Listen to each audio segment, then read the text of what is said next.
संध्या काल की पूजा हमें किस समय करनी चाहिए, कैसे करनी चाहिए, इसमें कौन सी विशेष बातें हैं जिनका हमें ध्यान रखना चाहिए, ऐसे कौन से कार्य हैं जो हमें संध्या काल की पूजा में नहीं करने चाहिए। आज का विषय है संध्या काल की पूजा।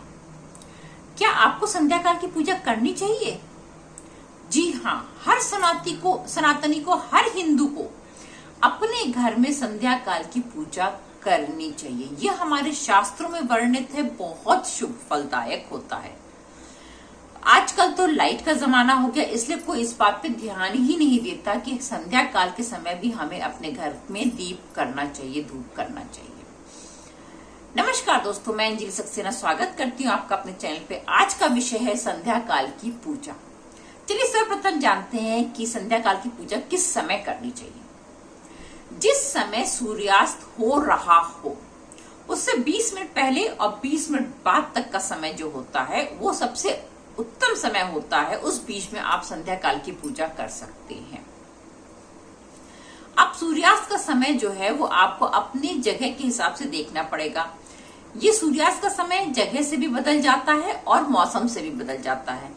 जाड़े में जल्दी सूर्यास्त हो जाता है, गर्मी में थोड़ा देर से सूर्यास्त होता है। तो सूर्यास्त का समय आप प्रतिदिन अपने पंचांग में देख सकते हैं कि आपके स्थान में सूर्यास्त किस समय हो रहा है। उसके हिसाब से आप निर्धारित कर लीजिए कि आपको संध्या काल की पूजा किस समय करनी है।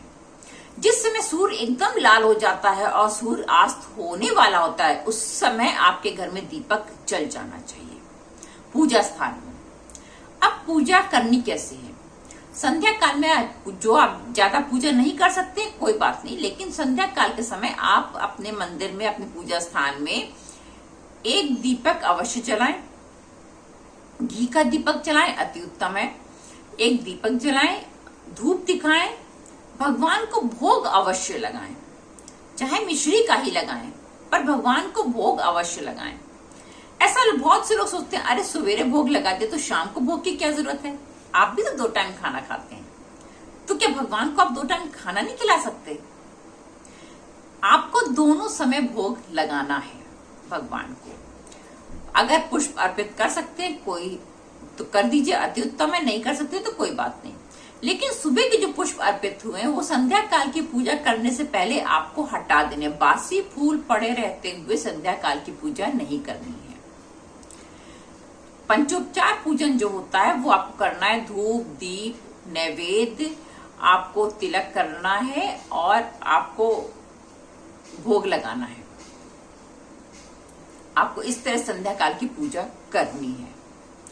जो आपके घर में वृक्ष, छोटे से तुलसी का वृक्ष है, या कुछ लोग गमले में बेल का पेड़ लगाते हैं, आंवले का वृक्ष है या शमी का वृक्ष है, जो आप घर में अपने लगाएं। शमी का वृक्ष वैसे कभी भी घर के ठीक सामने नहीं लगाना चाहिए। पश्चिम दिशा में गमले में आप लगा सकते हैं, अपने घर की छत पे, अगर आपके घर में छत हो तो। और अगर खुला स्थान है तो भी पश्चिम दिशा में लगा सकते हैं, पर एकदम गेट के सामने आपके घर में शमी का पेड़ नहीं होना चाहिए। तो इन सब वृक्षों में यदि आपको दिया जलाना है तो वो भी आप संध्या काल के समय जलाएं। ये अति उत्तम समय होता है दीपक जलाने का। अब बात करते हैं कि दीपक तो जला लिया हमने पूजन भी कर लिया। आप आरती करें या ना करें? जी हाँ, आरती आपको करनी है। घंटी की ध्वनि संध्या काल में घर में होनी चाहिए, ये जरूरी है। अब एक और सवाल आता है कि संध्या काल की पूजा में हमें क्या कार्य नहीं करना चाहिए। संध्या काल की पूजा में कभी भी आप अभिषेक ना करें।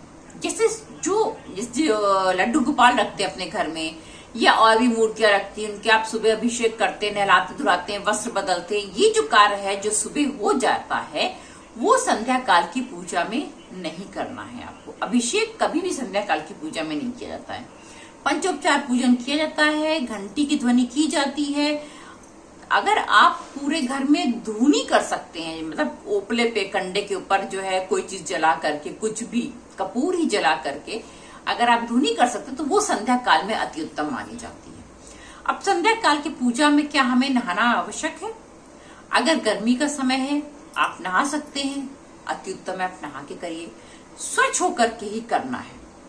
वस्त्र बदल सकते हैं, मुंह हाथ धो करके वस्त्र बदल के करिए, कुल्ला अवश्य करके करिए, जूठे मुंह कभी भी भगवान की पूजा ना करिए। ये सब बातों का ध्यान रखना है।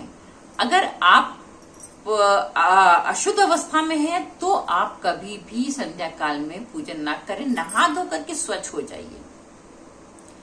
और या तो आप मुंह हाथ धो करके कपड़े बदल लीजिए। अगर नहाने का मौसम नहीं है या आपकी स्वास्थ्य आपको ये अनुमति नहीं देता कि आप नहा सके शाम को, तो कोई बात नहीं, आप कपड़े बदल लीजिए और तब आप पूजन करिए, परंतु स्वच्छ होकर के ही पूजन करना चाहिए। इन छोटी छोटी बातों का यदि हम संध्या काल की पूजन में ध्यान रखते हैं और संध्या काल की पूजन अपने घर में अवश्य करिए, अगर हम करते हैं तो आपके घर में बहुत पॉजिटिव वाइब्रेशंस आ जाती हैं और नकारात्मक ऊर्जाएं घर से निकल जाती हैं। घंटी की ध्वनि बहुत जरूरी है, घंटी बजा के आरती जरूर करिए आप संध्या काल में। इससे आपके घर की सारी अलाय बलाएं दूर हो जाएंगी, आपके घर में बहुत पॉजिटिव एनर्जीज आ जाएंगी। ध्यान दीजिए इन सब बातों का, ये हमारे शास्त्रों में वर्णित है। पुराने जमाने में होता था, खुशियां भी ज्यादा थी, आजकल धन ज्यादा है, खुशियां बहुत कम है। थोड़ा अपने शास्त्रों में चलिए, थोड़ा अपने धर्म पे चलिए और अपने यहाँ खुशियां का स्वागत करिए। नमस्कार दोस्तों।